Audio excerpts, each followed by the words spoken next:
une étude américaine qui avait été faite sur des centaines de milliers de vidéos où ils s'étaient rendu compte que quand la personne disait dans les 5 premières secondes de la vidéo. Bon, l'heure est grave. J'ai fait une vidéo avec Théo Lyon et au moment où je regarde les chiffres, on en est à 264 vues. Donc j'ai les glandes. Parce que je pensais que ça allait faire un truc un peu comme avec Oussama Hamar, que j'allais faire 10K. Et bien là, c'est un gros bide. Ça m'énerve, ça me frustre parce que j'aimerais comprendre pourquoi en fait. Pourquoi ça bide et qu'est-ce que j'ai mal fait et qu'est-ce que je pourrais faire mieux. Et je me dis que si t'es entrepreneur et que tu fais des vidéos, forcément tu as dû te retrouver dans ma situation. Et du coup, je suis allé chercher de l'aide. J'ai fait un petit SOS à Mathieu Germer et Sylvain Lepoutre. Ils sont des pros de YouTube et ils analysent vraiment le fonctionnement de YouTube pour leur demander en gros qu'est-ce qui se passe sur ma chaîne, qu'est-ce que j'aurais pu faire de mieux. Donc j'arrête de parler et place à eux, Sylvain, Mathieu. Salut Jérémy. À la rescousse. Ok, la mission est simple, Sylvain. Est-ce que vous acceptez cette mission, les gars, de me dire comment on relève cette chaîne YouTube là? Ouais, pas de problème. Ouais. Moi, j'aime bien commencer par la chaîne en général. Pourquoi tu fais cette chaîne? À qui tu parles? C'est quoi ton objectif sur YouTube? Et je pense que on va découler de là. Donc, je t'écoute. Pourquoi as-tu créé cette chaîne? Pour qui? À qui elle parle? Alors quand je l'ai créé, c'est il y a longtemps, il y a plus de 5 ans. L'idée c'était d'essayer de comprendre en fait qu'est-ce qui faisait l'engouement autour de YouTube à l'époque. Et donc je me suis retrouvée à faire un peu l'investigatrice, à essayer de comprendre les mécanismes. Et ensuite je m'en suis servi quand j'ai déménagé à Paris. Tu sais, c'était une Marseillaise à Paris, donc là avec une version un peu plus humoristique de ma découverte de la capitale en tant que bonne sudiste. Et après je l'ai laissée un peu à l'abandon et je l'ai réouverte on va dire à l'été 2022 parce que j'avais envie de raconter, de partager avec ceux qui le souhaitaient, l'aventure du lancement de mon dernier logiciel qui s'appelle Charlie. Et je me disais que ça pouvait être assez cool de créer un rendez-vous pour raconter ce qui marche moins bien, pour les gens qui voudraient savoir un peu comment ça fonctionne, la vie d'un entrepreneur qui lance un logiciel sur Internet. Maintenant, forcément, je me suis rendu compte que ça pouvait être un levier d'acquisition très important pour moi et pour mon entreprise. Et je me dis, c'était ce qui est parti d'une petite joke pourrait être vraiment un truc intéressant si je poussais un peu. Et c'est là où je me dis, bon, alors, comment on fait quoi? Ok, donc depuis 6 mois, c'est un peu du building public. Exactement. Un peu une stratégie à la Théo Lyon en fait. Oh, tu me repiques un peu, je trouve.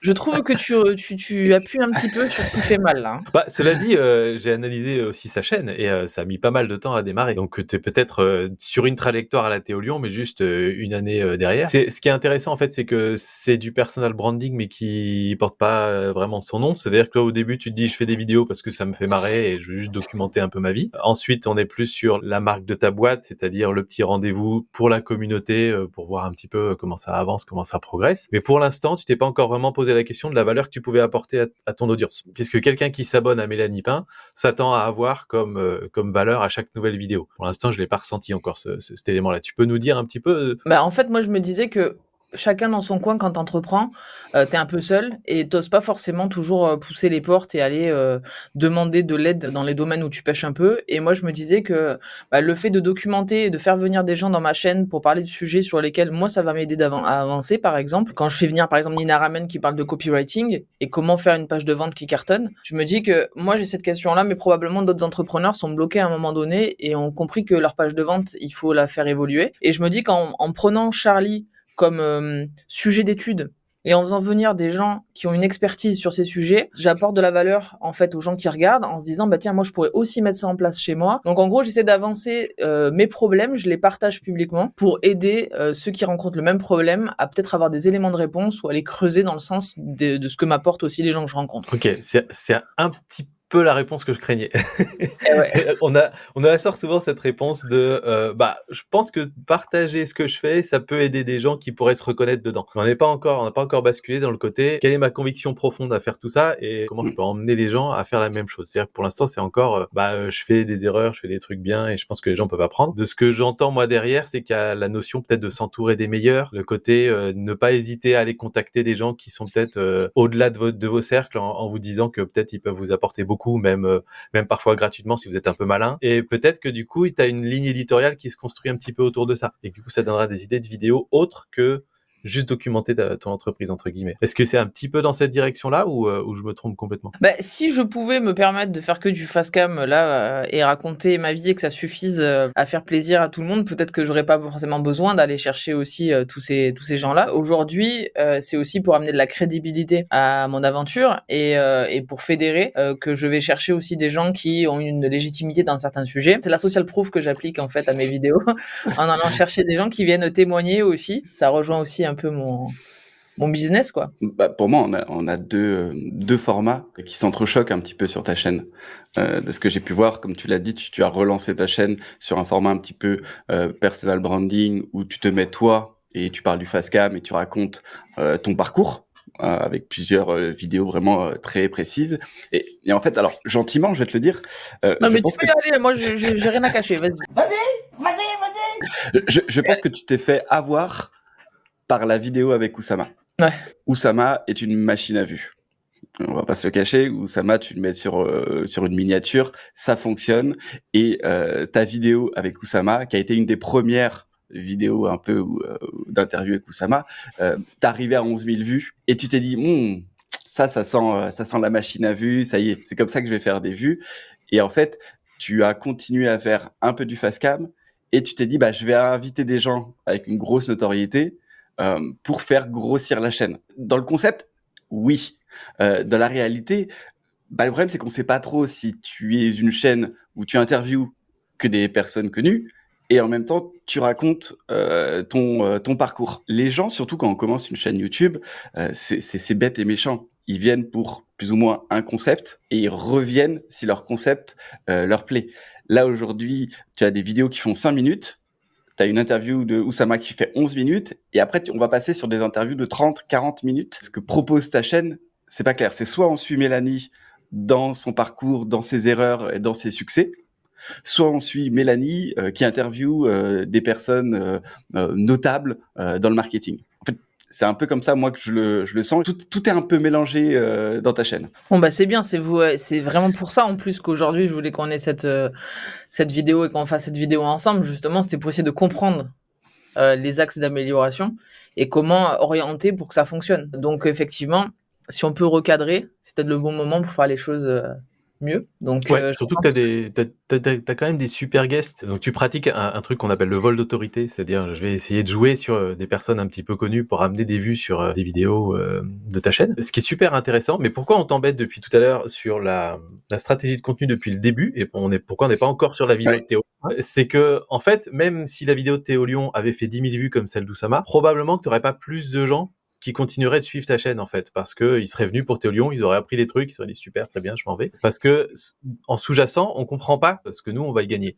En fait, et il faut d'abord que tu résolves cette question-là pour qu'ensuite, dans l'interview de Théo Lyon ou dans l'interview que tu fais avec nous là aujourd'hui, par exemple dans ta présentation, t'as pas dit OK les gars, je vous ai fait venir parce que vous savez, j'aime m'entourer des meilleurs. J'ai eu Théo Lyon, j'ai eu Oussama, et par contre pour la partie YouTube, j'ai eu personne, donc je viens vous chercher vous. Et vous derrière votre caméra, quand tu regardes la caméra, tu leur dis j'ai envie de savoir s'ils peuvent aussi vous aider pour votre chaîne. Tu vois, il y a le côté s'adresser à son audience. Et c'est quelque chose que pour l'instant tu fais encore assez peu. Je vais dire, il y a une étude américaine qui avait été faite sur des centaines de milliers de vidéos où ils s'étaient rendu compte que quand la personne disait, c'était you, donc c'est en anglais, donc you, tu ou vous, dans les 5 premières secondes de la vidéo, quand il le disait une fois, il y avait 50% de vues en plus en moyenne, statistiquement. Et quand il le disait 2 fois, c'était 100% de vues en plus. C'est-à-dire que commencer une vidéo en disant j'ai un problème et je vais voir un petit peu comment je peux le résoudre, ça marche beaucoup moins bien que si vous aussi vous avez ce problème, je vais vous aider à faire machin. Mais c'est quelque chose, en gros, faut que ça soit une sorte de petit gimmick où si ta chaîne, tu veux que ça aide des personnes, t'es pas dans du divertissement, t'es pas là pour les divertir, t'es là pour les aider. Il faut que tu leur fasses comprendre que tu leur parles à eux, que cette vidéo, tu l'as fait pour eux et qu'ils ont tout intérêt à la voir.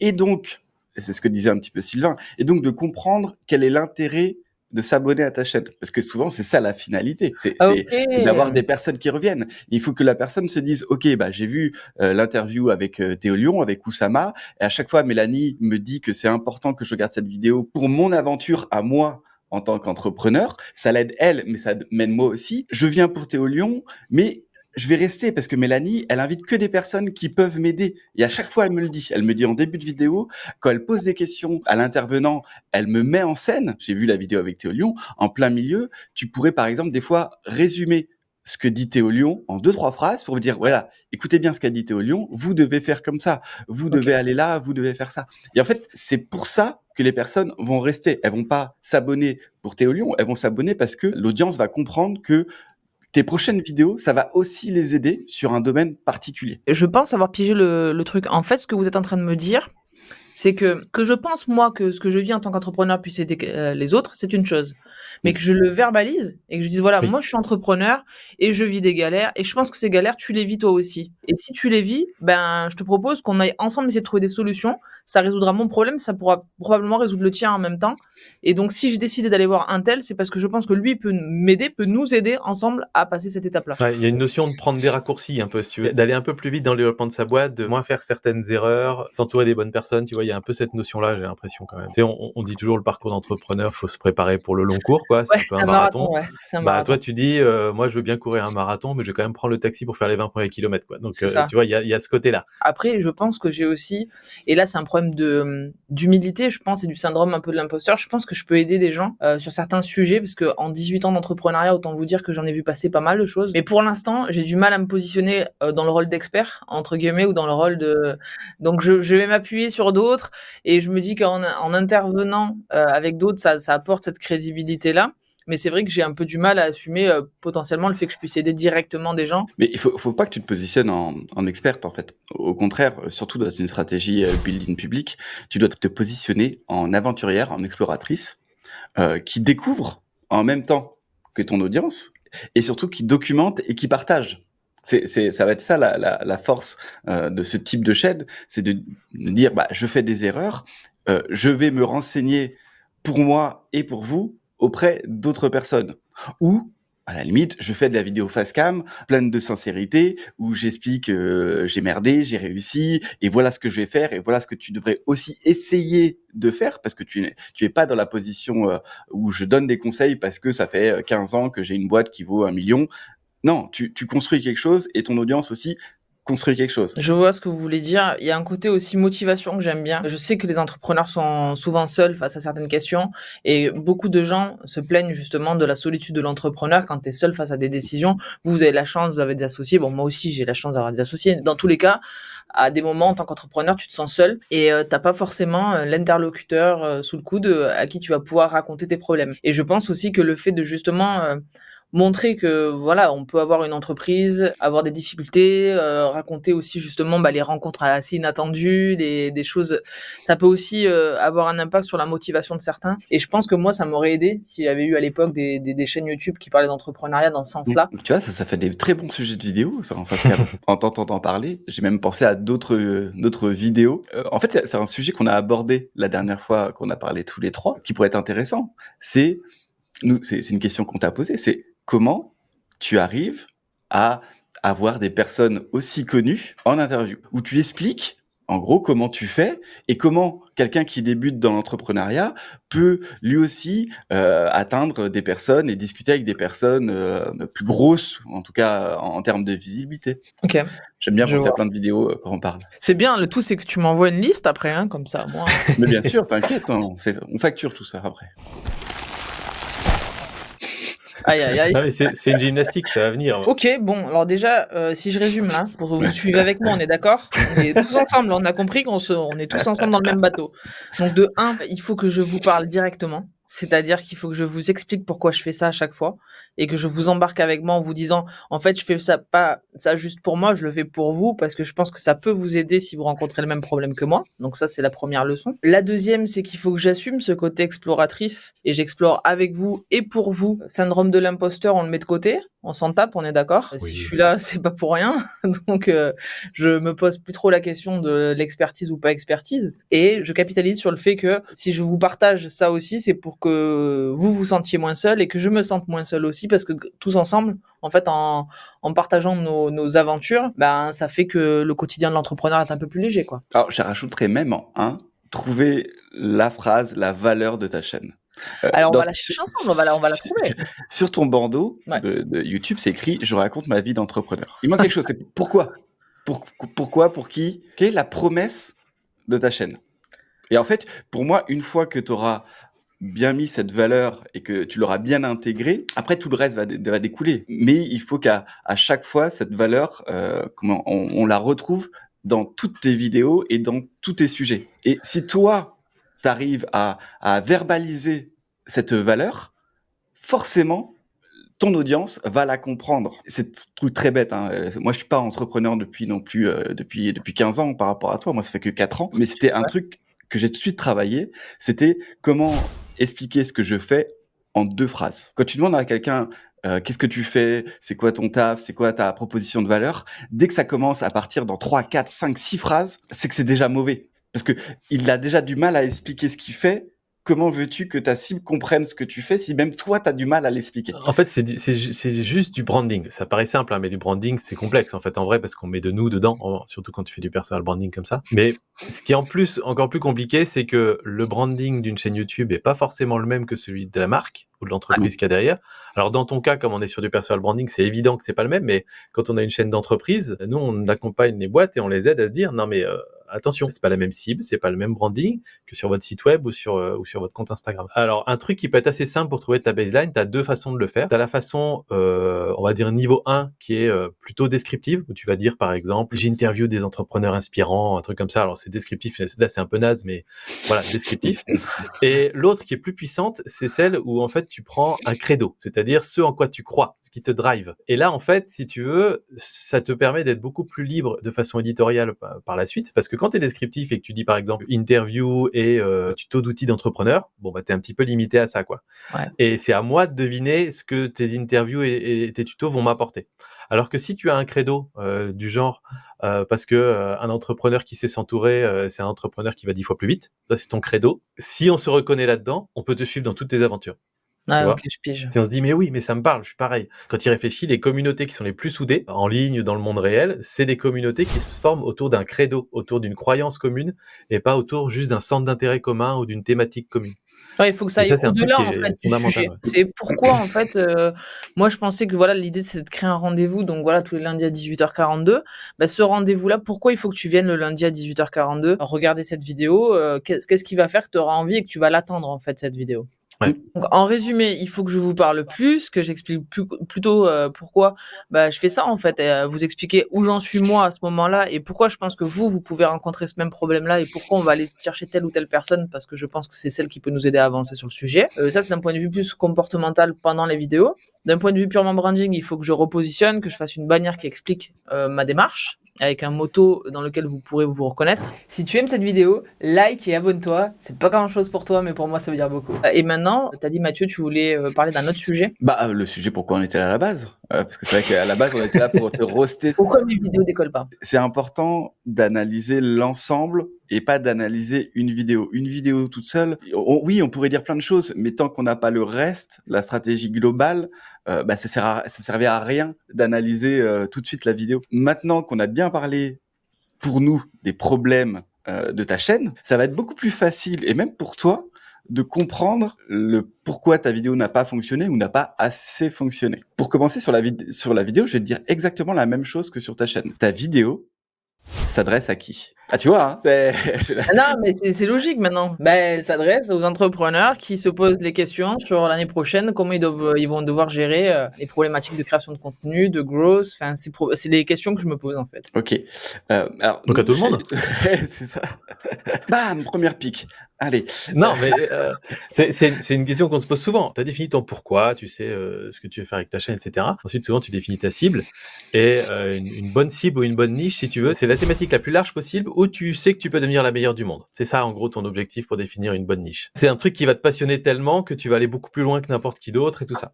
Mais il faut quand même que ça parle à suffisamment de personnes. Donc, si tu me dis, je vais être la meilleure du monde pour aider les entrepreneurs à développer leur boîte, désolé, mais il y a quand même beaucoup de gens sur le créneau et ça va être très, très difficile. Il y en a qui pèsent dans le game de la stratégie marketing digitale, hein, on les connaît bien. Donc, il va falloir être un peu plus précise que ça. Et encore une fois, soit tu découpes en petites thématiques et du coup, ta niche, elle devient toute réduite, soit c'est un angle que tu prends, qui est un angle que personne d'autre ne prend et qui te permet du coup de parler de plein de sujets différents. Donc là, quand tu dis, bah, cette vidéo, c'est pour aider les entrepreneurs qui veulent bien réussir en 2023, déjà, est-ce que c'est un sujet que je recherche? Probablement pas. Et si je tombe dessus, je me dis, bah, pourquoi j'irai voir cette vidéo plutôt que les 500 autres qui me parlent de la même chose, quoi. C'est-à-dire, c'est quoi ta stratégie avec cette vidéo?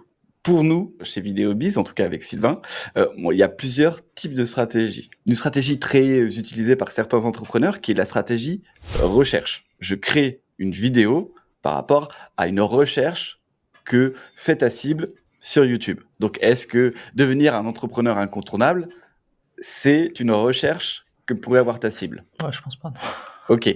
Donc, c'est pas une stratégie recherche. Après, tu as des vidéos de nous, ce qu'on appelle communautaires. On veut parler à notre communauté. Est-ce que c'est une vidéo communautaire qui doit parler qu'à ceux qui te connaissent déjà? Non. Ok. Donc, la dernière catégorie, enfin, une des dernières catégories, celle qui est la plus utilisée pour développer une chaîne YouTube, c'est la vidéo découverte. Je parle un petit peu à ceux qui me connaissent déjà, mais je vais surtout chercher tous ceux qui me connaissent pas. Donc, une fois que tu as ta vidéo découverte, nous, ce qu'on fait, c'est toujours, on se pose la question, qu'est-ce qui va faire cliquer les gens? Parce que peu importe le contenu de ta vidéo, tu peux avoir la meilleure vidéo possible, le meilleur contenu, tu peux donner plein de valeur dans ta vidéo, et je l'ai regardé, il y a beaucoup de choses qui sont très intéressantes. Ouais, non, il y a pas de souci. Mais qu'est-ce qui va faire cliquer les personnes qui ne te connaissent pas? Ah, c'est une super question. Est-ce que le titre « Comment devenir un entrepreneur incontournable en 2023 », c'est quelque chose qui donne envie de cliquer dessus? Honnêtement. Pas ouf. C'est nul! Pourquoi? La promesse est trop élevée, en fait, par rapport à ce qu'on peut apprendre dans une vidéo, quoi. Il me semble. Tu as déjà une piste. Oui, et on n'y croit pas. On n'y croit pas complètement. Oui. On dit c'est pas en 29 minutes qu'on va m'apprendre à faire x10 sur ma boîte, quoi. Mais parce qu'en fait, moi, je vous dis cash comme ça, hein, Oui. c'est hyper compliqué de trouver le juste équilibre entre faire du putaclic sans tomber dans un truc. C'est pas évident, quoi. Non, moi, je galère pour ça. Hein.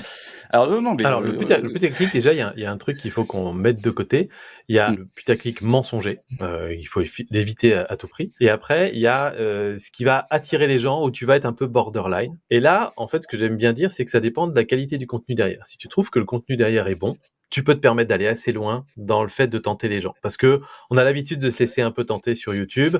Et si après la vidéo est bonne, on pardonne en général le créateur de contenu qui nous a un petit peu titillé. Donc là, la vidéo avec Théo Lion est excellente. Donc tu peux aller chercher un petit peu loin sur le titre et la miniature. Tu peux te permettre. Est-ce que vous pensez qu'à ce stade de la chaîne, concrètement, agir sur le titre, agir sur la vignette, c'est le genre de petits réglages dont on entend des fois parler, et ces petites stratégies de SEO, de mots-clés, de machin, tous ces trucs-là qu'on nous dit dans les bonnes pratiques, est-ce que vous pensez que ça s'applique à une chaîne aussi petite? Ça s'applique complètement à une petite chaîne, bien sûr, mais là, attention, tu mélanges deux choses, parce que quand tu parles de SEO mots-clés, on parle là exclusivement du moteur de recherche de YouTube, qui représente 15% des vues sur la plateforme à peu près. Ça peut être des vues très intéressantes, si tu as des produits à vendre directement après, etc., mais c'est pas comme ça que tu vas construire une communauté ou une audience. Nous, on va chercher plutôt à aller chercher les 85% restants, qui sont les personnes qui vont se faire suggérer du contenu par YouTube, vont cliquer dessus, vont te découvrir et vont ensuite devenir fan de ton contenu. C'est le moteur de recommandation qui s'affiche en fait quand tu as terminé une vidéo, qui t'en propose une autre, ou sur la droite en fait qui te dit bah voilà, ça pourrait t'intéresser. Ou sur la page d'accueil. Et en fait, ce qu'il faut comprendre, c'est que c'est quasi impossible d'avoir une vidéo qui est parfaitement craftée pour la recherche et parfaitement craftée pour la découverte. C'est soit l'un, soit l'autre. En tout cas, faut viser soit l'un, soit viser l'autre. Là, on s'était mis d'accord sur le fait que pour la vidéo de Théo Lion, faut viser la partie découverte, recommandation. Donc, on oublie les mots-clés, le SEO, etc. C'est pas ça qui va faire que la vidéo sera mise en avant. Ce qui va faire que la vidéo sera mise en avant par YouTube, c'est le taux de clic en page d'accueil. C'est-à-dire, quand je propose ça à quelqu'un qui n'est pas dans ta communauté, dans ton audience, est-ce que cette personne va avoir envie de cliquer? Et si oui, est-ce qu'ensuite elle regarde la vidéo? Donc, on va chercher un angle. Et cet angle, pour l'instant, on l'a pas. Mais par rapport à ta question, oui, c'est pertinent, dès le début d'une chaîne YouTube, de penser stratégique sur ces titres et ces miniatures, que ce soit pour la partie découverte ou pour la partie recherche. Et j'ai une question que je pense ceux qui me suivent se posent aussi, tous ceux qui ont une chaîne YouTube. Une fois que tu as sorti ta vidéo, bon, allez, il s'est passé 24 heures, 48 heures, une semaine, bon, ça n'a pas eu le succès que t'espérais. Mais est-ce que ça se fait de changer les titres, changer les vignettes de vidéos qui sont déjà sorties depuis quelques temps? Est-ce que c'est quelque chose qui craint? Réponse très basique. Oui, tu n'es pas sur LinkedIn, tu n'es pas sur... tu es vraiment sur un réseau où tu n'as pas ce problème de modification. Tu peux modifier. On a quelques outils avec Sylvain où on voit... même les plus grands. Cyprien l'a fait il n'y a pas longtemps d'ailleurs. Cyprien l'a fait, Squeezie le fait, Marketing Mania le fait. Tous les plus grands YouTubeurs changent leur titre et leur miniature les 24 heures. Alors ça c'est des choses que nous on propose aussi avec nos clients. Pour nos clients, on prépare souvent 2 miniatures de titres. Parce que Toujours. on peut au départ penser que cette miniature et ce titre vont fonctionner, et finalement au bout de 2-3 heures, on voit qu'on n'atteint pas les stats habituelles, et donc là, on va changer la miniature, on va changer le titre pour peut-être donner un autre angle, une autre anecdote, voilà, quelque chose qui donne plus envie de le faire. Mais on le fait aussi sur des anciennes vidéos, et il y a des résultats. Ok. Pour en revenir sur la vidéo, effectivement, par rapport à tout ce qu'on vient de dire, là, on comprend pas ce que Théo Lyon va nous apporter. Comme on l'a dit, le titre est trop vaste et pas assez niché. En quoi, moi, entrepreneur, ça va être intéressant pour moi de voir cette vidéo. La miniature, parlons un petit peu de la miniature, parce que moi j'adore parler des miniatures. Le concept est marrant. Ouais, c'est marrant. Mais tu enlèves ce qu'il y a en dessous, tu comprends pas. Voilà, la miniature, alors elle interpelle un petit peu, mais encore une fois, si tu vas aller chercher une audience qui ne te connaît pas, je vais être honnête, et c'est ce que je pense aussi des fois pour moi, mets Théo Lyon en grand, et que Théo Lyon. C'est sur lui que tu t'appuies pour aller chercher de la vue. Et on doit voir quelque chose qui donne envie. Une flèche qui monte, des chiffres, voilà, où on se dise, ok, lui, il pèse. Et là, il va apprendre quelque chose. Là, on te voit checker avec Théo Lyon. Bon, tu vois, vous avez fait un bras de fer pendant l'interview. Voilà. Tu vois, c'est ça. Et en fait, quand je t'écoute, tu l'as dit dès le départ, t'as le seum. Et parce qu'on le comprend que t'as le seum. Ta vidéo, à l'intérieur, ce qui est dit dans la vidéo, c'est génial. Mais le problème qu'ont souvent des personnes qui commencent, c'est que on pense plus à la valeur de la vidéo et on se dit pas, tiens, comment je vais mettre cette vidéo devant les yeux de personnes intéressées. Et en fait, au bout d'un moment, c'est fatigant de faire des super vidéos et que personne les voit. J'allais dire, il y a une nuance supplémentaire avec un Théo Lyon, c'est que c'est quelqu'un qui produit énormément de contenu sur YouTube. On a déjà assez de Théo Lyon. C'est pas quelqu'un de très rare comme pour le coup, Oussama, il y a quelques mois, il était très rare sur YouTube. Et donc, quand on le fait sortir d'un seul coup, waouh, ça crée l'événement. Une vidéo de plus avec Théo Lyon, ça crée pas du tout l'événement. Aujourd'hui, si je tape Théo Lyon, j'ai des centaines de vidéos, y compris des interviews, des podcasts, etc. Donc, c'est pas juste le fait qu'il soit là, c'est pas un événement, en fait, par rapport à YouTube. Ouais. Une Nina Ramen, par exemple, là, je trouve ça plus intéressant. Mais c'est un problème différent. C'est que Nina Ramen, elle est hyper connue sur LinkedIn, elle est absolument pas connue sur YouTube. C'est ça. Donc, tu peux pas jouer sur le fait que c'est une superstar de YouTube, mais il y a très peu de contenu de sa part sur YouTube. Donc, il faut jouer sur le fait je sais pas, qu'est-ce que c'est une copywriter, la copywriter des stars vient me ridiculiser sur YouTube. Enfin, j'en sais rien, tu vois, il y a un truc un peu comme ça peut-être à construire. Mais tu peux pas jouer sur Nina Ramen en grand parce que Nina Ramen n'est pas connue sur YouTube. Et du coup, moi, il y a une question qui me vient forcément là. Donc, que ce soit pour moi ou que ce soit pour ceux qui nous regardent et qui se chauffent un peu à se lancer, qui sont déjà lancés ou qui se posent encore des questions. Vous avez lancé une boîte qui s'appelle VideoBiz, où vous accompagnez donc des entrepreneurs et des entreprises à créer du contenu sur YouTube. Est-ce que vous pouvez, en 2-3 mots, nous dire un petit peu ce que vous avez fait là aujourd'hui? Pour moi, évidemment, vous le faites de manière bien plus poussée. Combien ça coûte? Combien de temps ça prend? Quels sont les résultats que les gens peuvent attendre en faisant appel à vos services? Alors, ça va être compliqué de dire combien ça coûte, mais en gros, ça va être généralement en fonction du nombre de vidéos qui vont être publiées chaque mois. On a des clients qui en publient 2 par mois, il y en a d'autres qui sont à 15 ou 20 par mois. Donc, c'est évidemment très variable, mais globalement, nous, ce qu'on aime faire, c'est avoir la main sur tout. C'est-à-dire, il y a un seul prérequis, c'est que l'entrepreneur ou l'entreprise soit à l'origine des sujets des vidéos et tourne les vidéos. Il faut que ce soit des gens de la boîte derrière les vidéos. Par contre, il faut qu'on ait des gens qui aient une passion, qui soient vraiment drivés par quelque chose. Des gens comme toi, Mélanie, on adore, tu vois. Et après, nous, ce qu'on dit à ces personnes-là, c'est on comprend bien que vous avez une entreprise à côté, que YouTube, pour vous c'est un canal d'acquisition nouveau, mais ce n'est qu'un canal d'acquisition parmi plein d'autres choses. Donc, on vous déleste de toute la charge de travail principale, c'est-à-dire montage, miniature, trouver les angles des vidéos, les concepts de vidéos, l'analyse de la data, etc. Et la spécialité qu'on a chez VideoBiz, c'est que c'est la data qui va dicter tout le reste. C'est-à-dire que chaque mois, on fait un point, on regarde les analytics, on regarde ce qui a marché, ce qui n'a pas marché, et on adapte et on expérimente des nouvelles choses le mois prochain pour progresser. Donc en fait, on est constamment en train de tester, expérimenter, améliorer chaque mois avec nos clients. Et pour ceux qui me suivent, je sais que vous vous posez la question comme moi, parce qu'ils l'ont pas dit encore, mais c'est important. Ça coûte combien de travailler avec vous?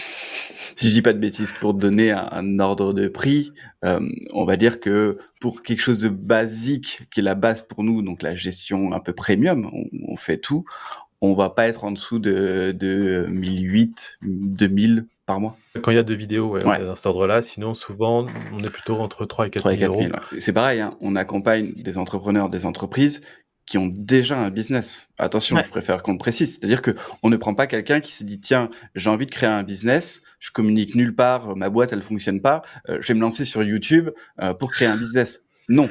YouTube, voilà, c'est un canal. Les personnes font du business sans nous déjà. Ouais, et c'est des personnes qui nous disent: «En fait, grâce à vous, moi, je récupère, 10 heures ou 15 heures par semaine. Je sais que ces 10 ou 15 heures, je vais les faire fructifier bien au-delà de ce que vous me coûtez» Mmh. et donc finalement, c'est rentable pour tout le monde. Bon, les garçons, en tout cas, moi, je trouve qu'on a appris pas mal de choses quand même aujourd'hui. Je pense que j'ai beaucoup de taf là. Évidemment, il faut que je mette mon moto, il faut que je prenne l'habitude de plus expliquer pourquoi je fais les choses. Moi, ça m'intrigue quand même pas mal ce que vous faites. Je vous dirai un jour, dans une prochaine vidéo, si finalement ils ont réussi à me convaincre et j'ai signé ou pas avec eux. Parce qu'il n'y a pas de placement de produit là, il n'y a pas ce genre de truc là.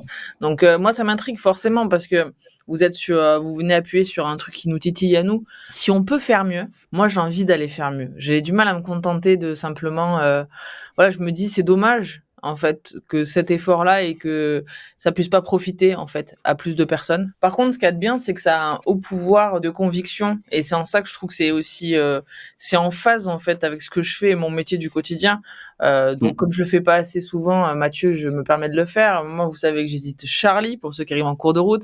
Charlie est un logiciel qui permet d'aller chercher les témoignages de tes clients en vidéo, des témoignages qui sont authentiques et qui vont te permettre de mieux convertir sur ton site, qui vont te permettre de rassurer en fait les gens qui vont venir découvrir ton activité. Et donc moi, je prône le côté authentique et c'est vrai que le truc je me sens trop bien dans YouTube. Je joue aucun rôle, je suis comme je suis dans la vraie vie. Et c'est vrai que c'est un moment pour moi aussi d'authenticité. Et c'est vrai que les gens qui me rattrapent après derrière, et je racontais cette anecdote aussi, je crois que c'était avec Nina, le fait d'être soi-même et vraiment d'assumer le fait de, bah voilà, moi je suis dans un setup de gamer avec mon sweat à capuche, je passe un moment et je parle naturel, fait que mon planning ne se remplit que de gens qui ont un feeling qui fit avec moi. Et c'est assez fou, quoi, parce que tous les gens qui arrivent, ils me disent, alors, je t'ai vu sur TikTok, ou je t'ai vu sur LinkedIn, ou je t'ai vu en vidéo. Souvent, ils ont creusé un peu. Et ça fait des relations, en fait, il y a pas cet icebreaker au démarrage. Ça va très vite, on peut directement rentrer dans le vif du sujet. Et moi, ça a été vraiment un vrai changement. Je n'ai quasiment plus pitché, mon produit, Ouais. mon business, depuis que je fais de la création. C'est magique parce que les gens qui te contactent, ils te connaissent, ils connaissent tes valeurs et quand ils te contactent, ils disent: «Mais en fait, je veux bosser avec toi». Tu vois? Ouais, ça marche comme ça. Et c'est vrai, Nous, hein, ça, je pense. ça nous arrive des fois d'avoir des Ouais. clients, tu sais, on fait un petit rendez-vous comme il faut bien pour poser les questions et tout ça. On essaie de le convaincre et tout, puis la personne elle fait: «Non, non, non, je t'arrête, C'est je bon. veux bosser avec vous». Voilà, c'est ça. OK, bon, bah, on arrête. Et je fais une petite annonce là. Je reviendrai évidemment, je vous ferai une vidéo là-dessus, vous vous doutez bien. Première chose qui est arrivée là, c'est arrivé 2 fois la semaine dernière. Ça y est, je commence à être contacté par des marques pour faire du contenu pour eux. Très bien. C'est trop fort parce que j'ai fait une vidéo, une des meilleures vidéos sur TikTok qui était la fin des influenceurs ou comment je supporte pas la mécanique de l'influence de base et que par contre je soutiens à 200% les créateurs de contenu et que si tu apportes de la valeur dans ce cas-là, pourquoi pas une marque t'aide à financer cette création de valeur, ok. Et donc ça y est, on commence en tant qu'entrepreneur à être identifié créateur de contenu. Et donc des marques se disent, bah en fait, sa crédibilité peut être intéressante pour ma marque. Et donc voilà, je pense que ça c'est le mouvement qu'il va y avoir en 2023 sur les entrepreneurs créateurs de contenu. C'est le fait qu'on vienne chercher du B2B en fait à travers nous, alors que pour l'instant c'était quand même réservé essentiellement à des marques B2C, quoi. J'ai deux petites propositions. Est-ce que ça pourrait pas être intéressant, faire pitcher Charlie par ses invités? Tu vois, Ah ouais, toi, tu leur dises, il y a un truc, toi, à qui tu recommanderais Charlie ou qu'est-ce qui t'a fait tilt quand tu as été voir notre service? ouais, ok. Je vais le faire, allez, on fait l'exercice.